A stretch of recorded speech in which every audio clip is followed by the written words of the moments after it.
When we visited the Carter Center in May 2023, Tony Clark graciously offered to be our tour guide. In late December 2024, Jimmy Carter, our oldest living president, passed away shortly after his 100th birthday.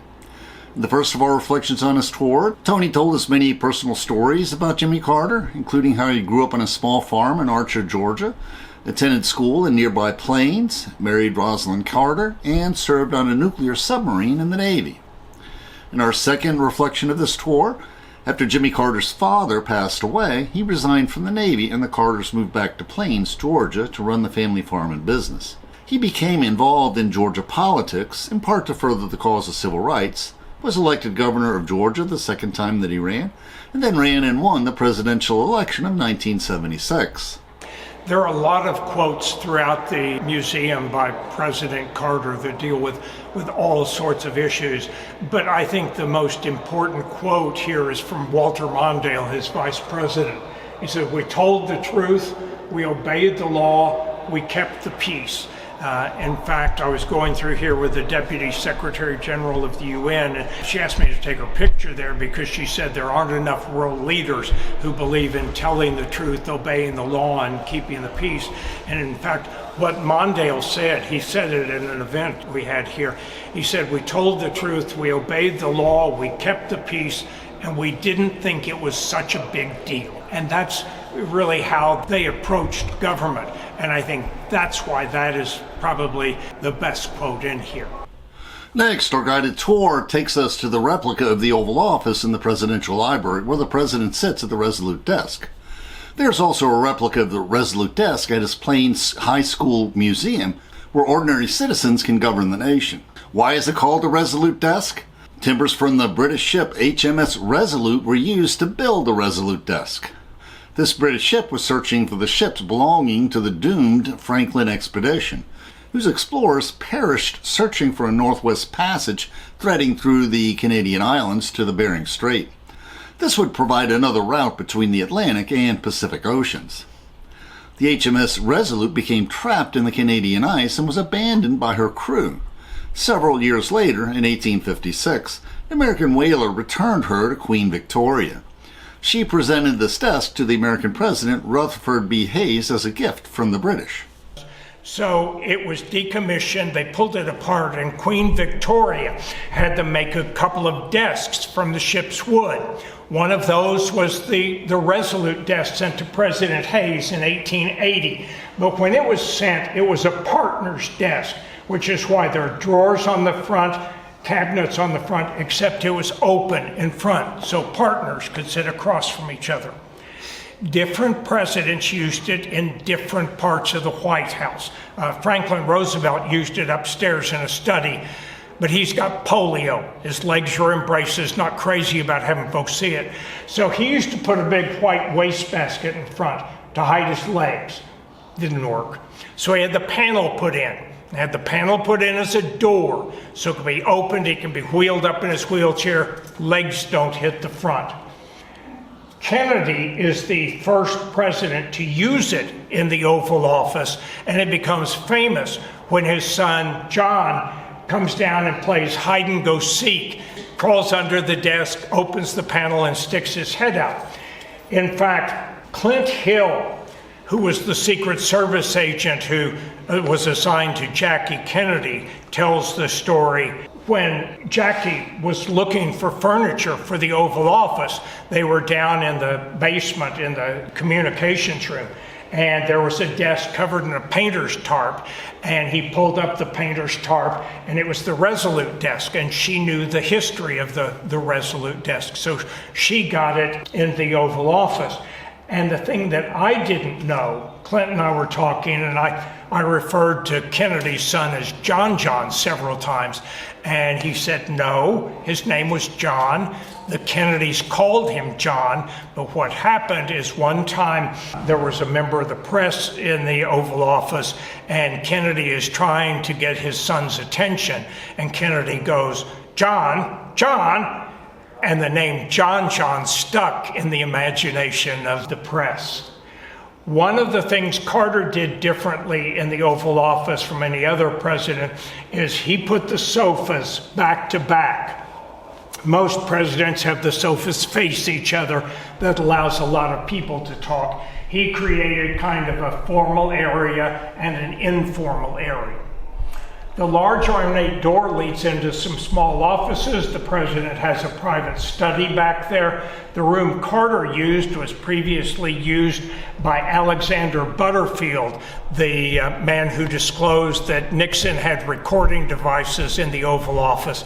It is currently the presidential dining room. There is a door that is just looks like part of the wall on the other side. That leads into the West Wing. You can get to the Roosevelt room or anywhere in the West Wing through there. The door to my right leads out to the Rose Garden, and the door behind us leads into a waiting area, and they can also get to the cabinet room there. There's always a portrait of George Washington over the mantle and ivy on the mantle in memory of President Kennedy. One of the things we try to do is show life in the White House because, you know, the Carters had a young daughter, and so they also want to make it a home. So there are games, and in addition to the state dinners, and you can see the family sitting around eating dinner. In fact, Amy loves to read. The Carters have long loved to read, even at the dinner table, but they made that a home. And, you know, they love music. They love all kinds of music. That's why Carter's been called the rock and roll president. They initiated a lot of concerts at the White House, both inside the White House and outside the White House. You can see him with Dizzy Gillespie or with Willie Nelson. And so they loved being surrounded by music. And then again, family was really important to the Carters. President Carter and his daughter Amy designed a tree house that they built outside in the backyard of the White House. And you can see the president lifting his grandson Jason up to Amy in the tree house. And then when Amy was turning 12, her parents asked her what she wanted for her birthday, and she wanted John Travolta.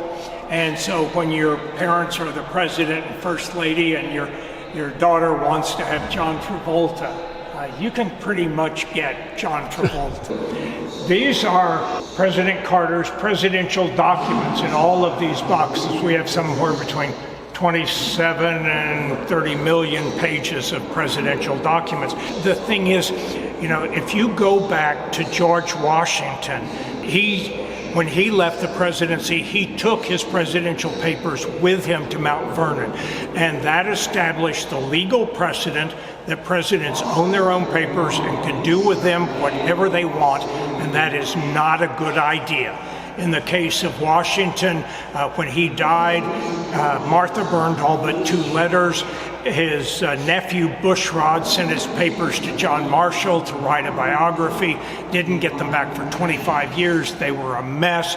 Some presidents would hand them off as souvenirs. One president's wife tried to burn everything because his administration wasn't very good. And it was Franklin Roosevelt who came up with the idea of presidential libraries. He was really interested in history. He also wanted historians to know what he did, both with the Depression and World War II. So he raises money privately, builds a building, and donates his papers to the brand new National Archives in that building. He does that, Truman does that, Eisenhower does it, Herbert Hoover's still alive, he does it. So now you have a tradition that presidents, when they leave office, raise money privately, build a building, and donate their papers in that building to the National Archives so researchers can look at it, until you get to Richard Nixon. Richard Nixon fights Congress, and Congress fights him over who owns his papers. They first pass a law that says he cannot destroy the audio tapes. Then they pass a law that presidential papers, all presidential papers, are the property of the government and not the president, beginning with Ronald Reagan. Carter's the one that signed it into law.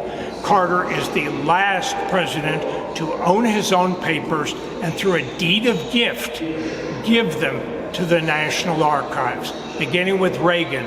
All presidential papers, not just classified, but all papers go to the National Archives. One of the things that's interesting about our paper deals with our director. Meredith Evans is our director. And when she was 3 years old, going on 4 years old, she and her mom lived in New York, and Carter was president.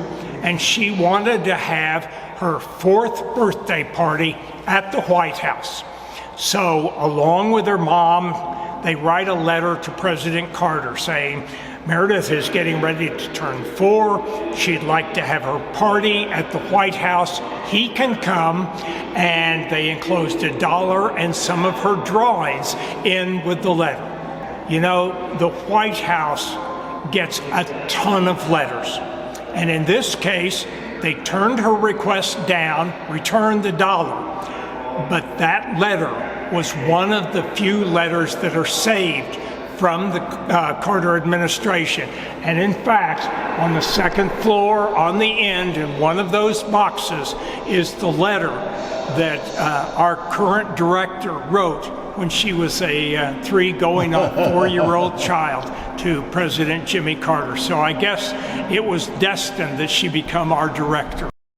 One of the most controversial policies of the Carter administration was the Carter-Trujillo Treaty that gradually seceded the ownership and administration of the Panama Canal, although it also protected American interests. Some background history is needed to understand the importance of the Panama Canal to America. Ever since the Spanish explorer Balboa crossed Panama and viewed the Pacific Ocean, there was interest in digging a canal connecting the two oceans, which would need to cross the jungles, rivers, and mountains in between. American interest increased after the Erie Canal in the 1820s. American interest increased after the Erie Canal was built in the 1820s, which enabled businessmen to cheaply ship goods between the Great Lakes and New York City. Multiple American administrations inquired into this daunting engineering challenge, and President Grant sought to annex Santo Domingo, today's Dominican Republic bordering Haiti, in part to protect access to a future canal. Later, America acquired Puerto Rico in 1898 and the U.S. Virgin Islands in 1912, partly for similar security interests. And the French engineer Ferdinand de Lesseps attempted to dig a canal through Panama. He had previously successfully dug the Suez Canal, but this was simply a large ditch dug through the desert with no need for locks. Panama was different, and his French company went broke with his unrealistic plans to dig a similar canal in Panama. And the United States, under President Theodore Roosevelt, bought out what equipment and surveys remained from the French, but thought that the terms requested by the Colombian government were unreasonable. The American gunboats and military then intervened to aid the Panamanian rebels who sought independence from Colombia, and American forces prevented the Colombian armed forces from challenging this revolution. Now, in a very high-handed manner, President Roosevelt famously stated, "I took the isthmus, started the canal, and then left Congress not to debate the canal, but to debate me." The Americans were able to dictate the terms of the Panama Canal project, and the harsh terms caused deep resentment among the Panamanian people and leadership. The 16-mile-wide territory surrounding the canal became sovereign American territory, and Panamanian public demonstrations increased in number and fervor in the 60s and afterwards. But the presidents preceding Carter, though they knew the treaty was inevitable, were reluctant to actually negotiate such a treaty, knowing how unpopular it would be. Indeed, this was a winning campaign issue for the Republican candidate Ronald Reagan, and even today, Republican conservative supports Trump's saber-rattling over this issue. Giving control of the Panama Canal back to the Panamanians, there was pretty widespread agreement among the military and State Department that that was the thing to do, but it was a tough sell in the U.S. Senate. He only got the Senate to go along with it by 1 or 2 votes.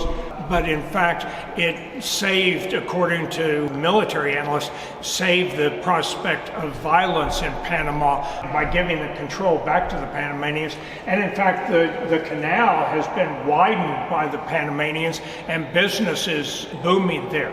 But we have a number of the issues that Carter faced, whether it's control of the Panama Canal, putting solar panels on the roof of the White House, Carter put them on, Reagan took them down, Obama put them back up. Setting aside land in Alaska, he set aside more land than I think any president in terms of acreage of land.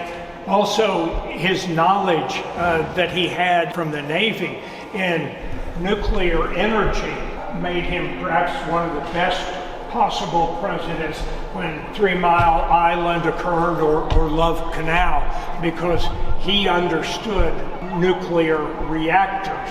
In fact, he was sent up to Canada to the Chalk River nuclear plant when they were having a meltdown when he was in the Navy, and they had to determine how to get in and out of there within just seconds, try and prevent a nuclear accident. One of the things I think people will find really interesting are the state gifts to the American people given by different world leaders. One of the pretty ones, really fascinating ones, is a portrait by Theodore of President Carter. And from a distance, it is a portrait, but you get up close and you'll see his right hand is really a masted ship. His left hand is 18-wheelers. This is downtown planes. All the flags of the United States are in his hair and forehead. Carter asked the artist how he did it, and all they'd say is it's very difficult. That's a really cool state gift. It is almost my favorite state gift, but not quite. My favorite state gift is over here. It's a gift from Deng Xiaoping. It is a double-sided embroidery from Suzhou, China. It is on silk you can see through, so you can see the wall on the other side by looking through here.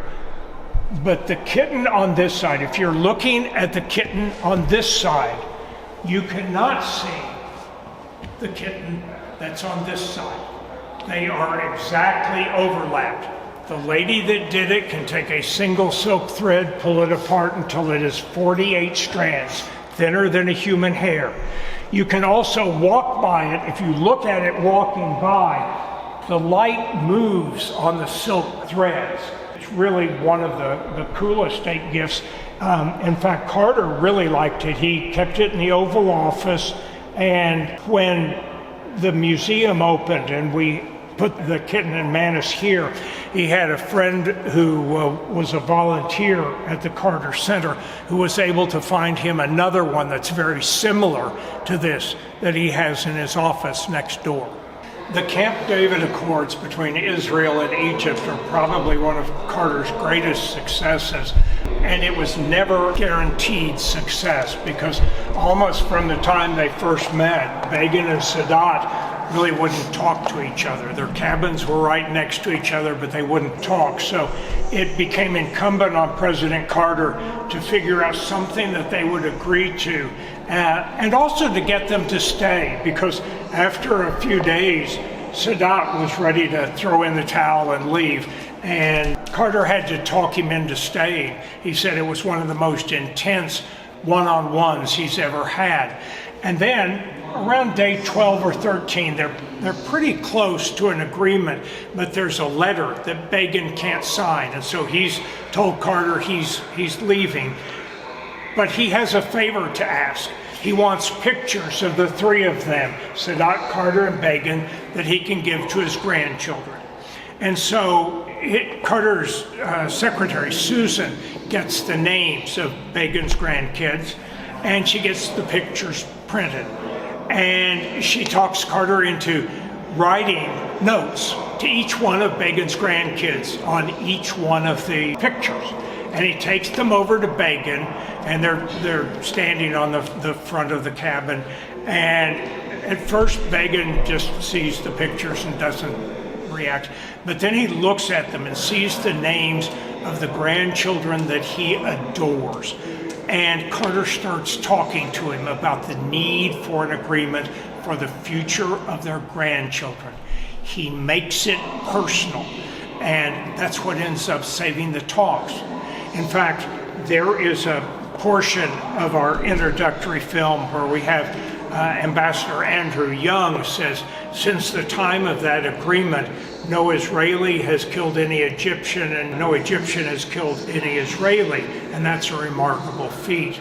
And when we had that film put together, we had to think about, should we include that, because it could change at any time. And it never has. It is still true. No Egyptian has killed any Israeli and no Israeli has killed any Egyptian. And that's a pretty remarkable accomplishment.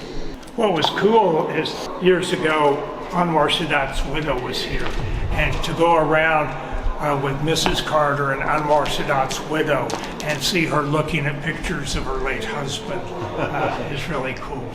We deal with 1980, Carter's last year in office, and it was a really tough year. In fact, Hamilton Jordan, his aide, said there were really two White Houses, one working on the hostage crisis in Iran and the other on everything else. And there was a lot of everything else. At the time, there were human rights efforts in places like Poland. The Soviets were invading Afghanistan. You had the ongoing Iranian hostage crisis, you had inflation in this country, and Carter's running for re-election. It was a very, very tough year. A few years ago, we had a Swiss diplomat here, Flavio Moroni. He was in Tehran at the time of the hostage crisis. In fact, he was the #2 Swiss delegate there in Tehran. And he was working on doing research on a book and on a film. And Flavio and I were walking around, and he was telling me he was actually on the plane when the hostages were released. And his job was to make sure that all 52 hostages were on the plane. And so to do that, one of the things he did is ask the flight attendant for a piece of stationery. And he numbered it 1 through 52, about 1 through 40 on one side and through 52 on the other. And he asked each one of the hostages to sign it. And he got the paper back, and it was signed 1 through 51. And he's knocking on the bathroom door, he's looking around, he's trying to find the last hostage, because he is not going to allow the plane to take off until he's accounted for all 52 hostages. And then he flips the paper over and sees that on line 40 there are 2 signatures. So he now knows that he has all 52 hostages on board, and the Iranians are after him. He said, "We got to get this plane out of here." And he says, they could take off at that point. And Flavio and I have been talking over the years about that piece of paper. And last year, he came here and brought us that piece of paper. It's now one of our documents.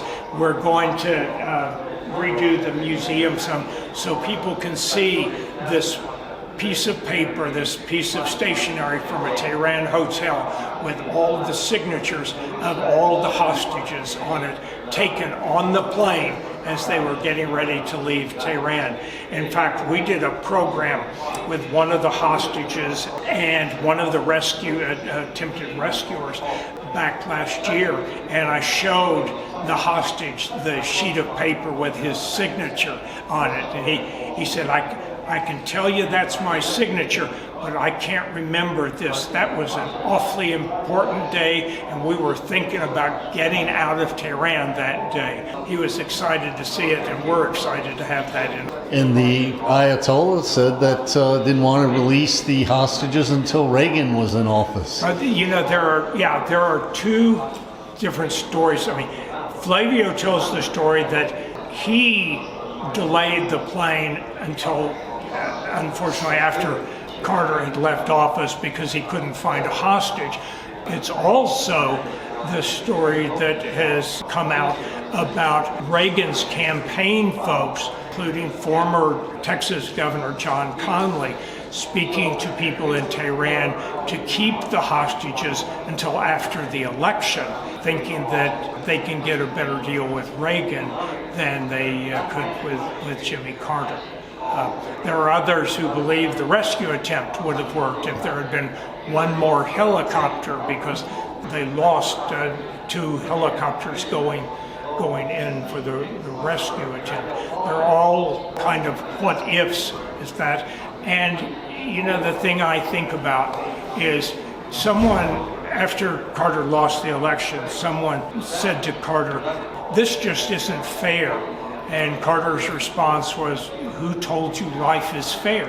And so he has just taken that as it's what happened and gone on and continued to do things for others. I mean, there's a really good PBS program, American Experience, on the hostage crisis, 4 hours long, that was shown over 2 nights, but it's called Taken Hostage. And the first 2 hours are about the ties between the Shah of Iran and the United States, and the last 2 are about the hostage crisis. And it says a couple of things that I think are important. Before the Shah was allowed into the United States, Carter was asking his aides, "What are you going to say if we allow the Shah in and they take our people hostage?" And they say, "Well, we've got assurances that's not going to happen." And then it does. And then the other thing it says is Gary Sick, who was with the State Department at the time, has a soundbite, and he talks about Carter after he loses the election to Reagan. And Gary says, "What other person can you think of who, after suffering a humiliating election defeat, would spend every day of his remaining time in the White House trying to secure the release of the hostages?" That says a lot about Jimmy Carter. Next, we will continue our tour of the Carter Center, reflecting on Jimmy Carter's post-presidential endeavors, including peacekeeping, election monitoring, and public health missions as head of the Carter Center. And although there's some overlap, our guided tour, Jimmy Carter's autobiography, and his daily devotions each have unique stories and insights. Jimmy Carter also shared his philosophy on the virtues of aging.